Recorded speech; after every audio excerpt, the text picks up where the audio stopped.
یو سړي خپله میرمن د هغې د ماشومانو تر مخ ووهله. ماشومان وویرېدل او مور یې خفه شوه. پر مخ له وهلو وروسته یې په ژړا کې وویل زه ځم او پر تا عریضه کوم. خاوند یې جواب ورکړ تا ته چا ویلي چې زه به د بهر وتلو اجازه درکړم؟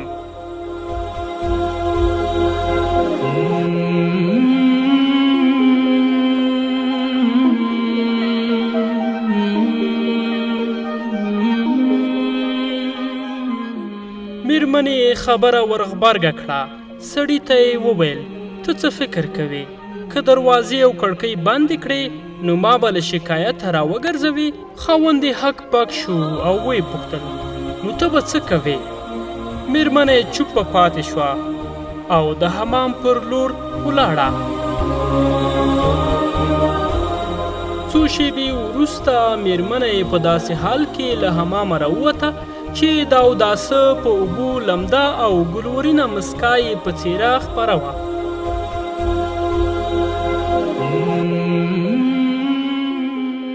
او خپل خاوند ته ویل یوازې هغه ذات ته له تا نه شکایت کوم چې ما یې پر نامه لوړه کړې ده.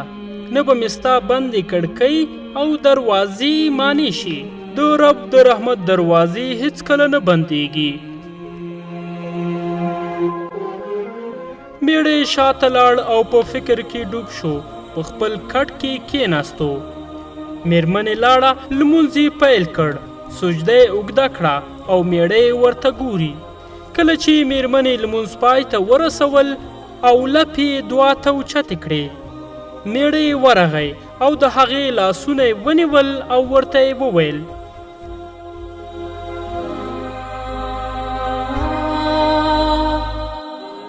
په سجده کې چې دی ښېراوې راته وکړې بسنه نه کوي؟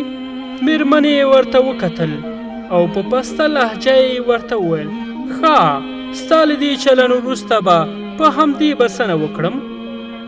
خاوند یې جواب ورکړ په الله قسم چې د غصې او قهر شیبه وه زما هیڅ داسې اراده نه وه.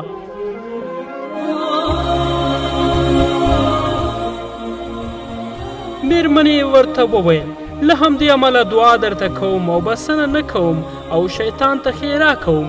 هومره ناپوهه هم نه یم چې خپل میړه او د سترګو تور ته ښېرا وکړم.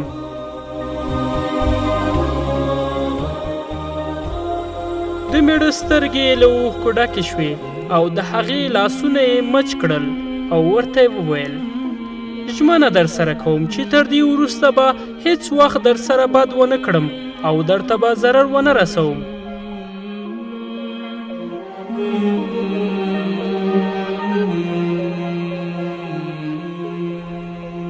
دا هغه مسلمانې میرمنې دي چې الله تعالی او رسول الله صلی الله علیه وسلم موږ ته له دوی سره د ښه چلند توصیه کړې.